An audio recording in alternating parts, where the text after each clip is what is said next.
make it look like I'm losing. Won't bother hiding my bruises. And when they finally think you're wounded, then it's your chance to be ruthless.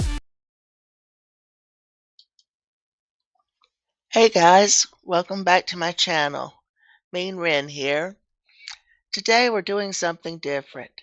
Instead of playing Ark Ascended, we're going to show you how to back up Ark Ascended if you play on a server that supports FTP. So let's get started. So the tools you will need is admin access to the server that you want to back up, the FTP credentials of the server, and I highly recommend a FTP client versus FTP commands from the command line. My server is rented through Intrado, and for demonstration purposes, that's what we will be using today. This method will, however, work with any FTP-based server, including gPortal and other services. You will just have to determine where on that particular server the files are located. They should follow the same path, and you will need to determine how to access the server's FTP credentials. To get the FTP credentials, you will go into the web interface. You will click on the dashboard tab, and you will scroll down to the bottom of the dashboard where you will find the FTP and SQL credentials. If you are not the server owner or the server owner has not given you admin access to view this information, this part of the screen will be blank.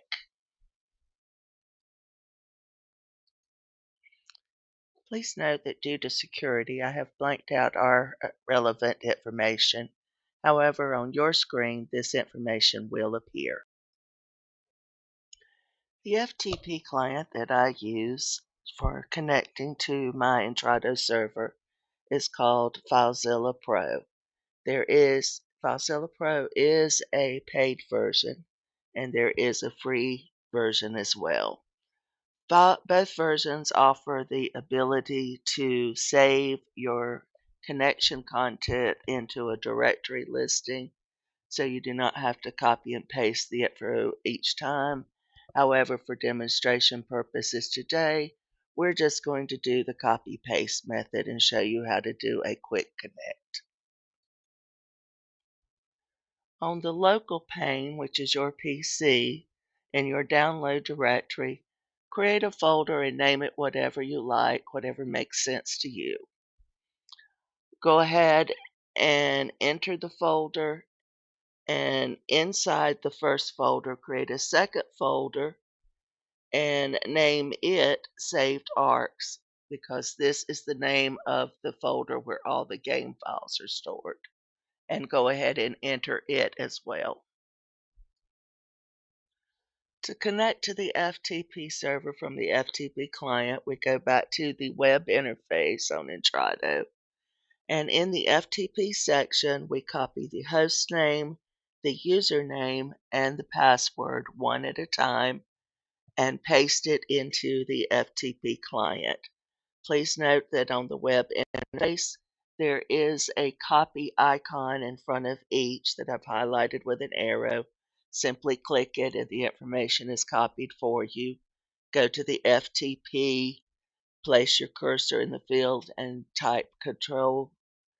press Control V, and the information will automatically be copied over for you. Once that is copied, click Quick Connect, and if you've done everything correctly, you should connect to your server. Once you're connected, you are going to click on Ark SA, Shooter Game, Saved Arcs.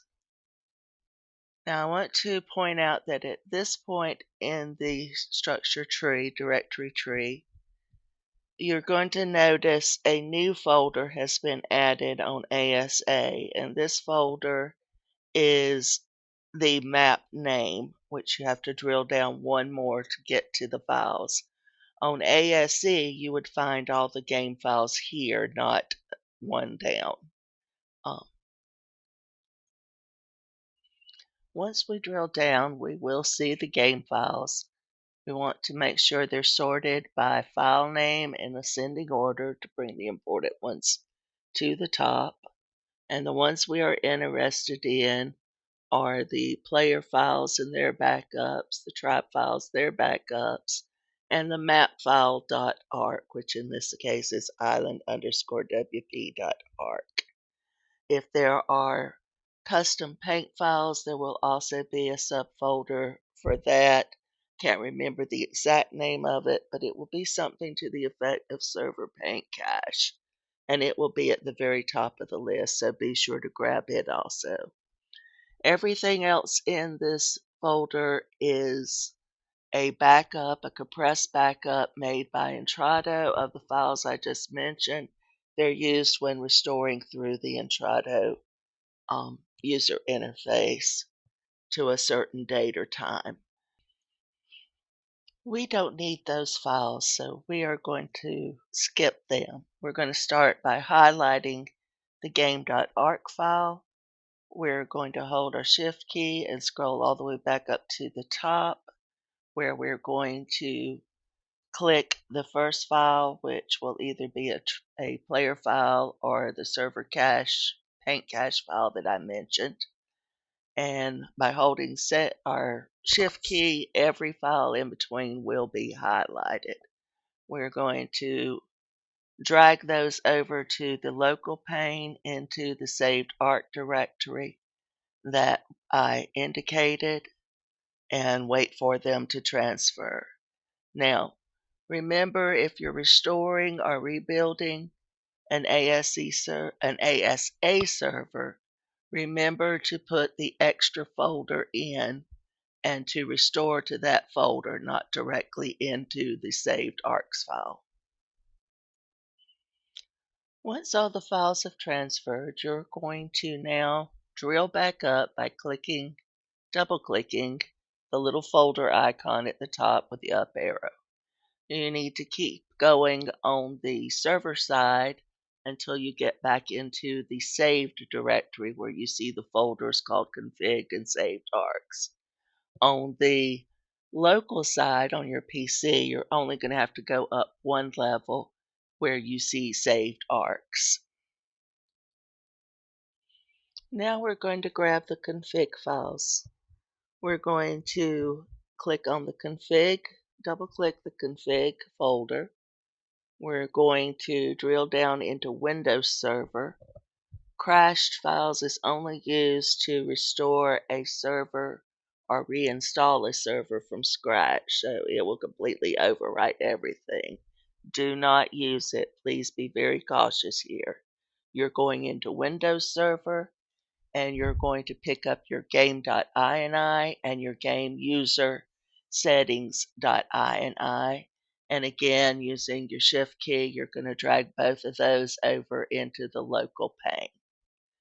And again, if restoring or copying, remember to put those two files back into the correct directory path, not where you have them stored in your save file. And with that, your backup is done. To restore it, you simply move the files back into the appropriate locations as demonstrated in the video from where we took them. And you should be ready to go with one exception, the mods. Of course, it's always the mods. On ASE and ASA, you have to manually reinstall your mods. However, there's a workaround to this.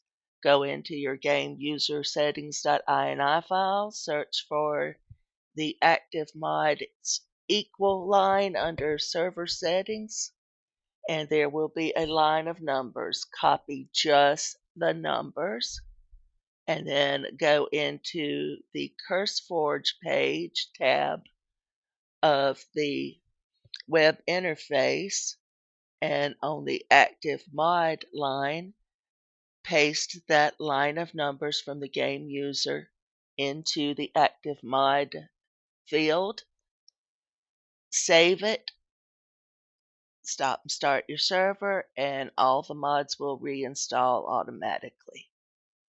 Thanks for watching. Hope everyone has a good holiday. If you liked this video, please remember to like, share, and subscribe. See you later. I'll make it look like I'm losing.